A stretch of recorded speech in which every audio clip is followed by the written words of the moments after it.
Тайната на семейство Ламски. Мария се сепна в съня и си отвори очи.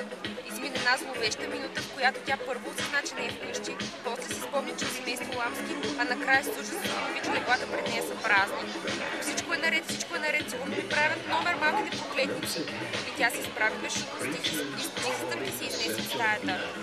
Къщата беше потънала в мрак, като изключи първи етаж. Именно заради този факт Мария, която се гордееше с логичното си мислене, реши, че децата на Ламски са там. И така децата се страхуват от тъмното, нали? Помисли си тя и се слиза по стъпалата надолу. Когато се озова в отреда, обаче, тя се огледа объркана.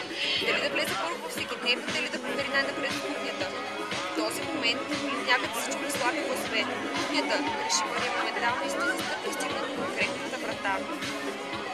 Не мисля, че можем да имаме доверие на такава като нея, чувства там. Ние ли видяхте 3 часа гледат сапунки без да им мигна окото? Малки неблагодарници. Помисля си Мария, но търпеливо. Беше работила в хранителен магазин, все пак остана на мястото си, за да изслуша коментара. Алекс, нищо не разбираш, чувства друг глас. Тя е единствената ни възможна за спасение. И кое те кара да мислиш, че ще ни помогне, попита отново първият глас. И тя не даде обещание, помниш ли? Винаги може да разчитате на мен. Това бяха думите й. Мария реши, че е слушала достатъчно и рязко отвори вратата. Стига! И доста прогънтя гласа си. Какво сте направили? Известно време всички се поглеждаха без да продумат.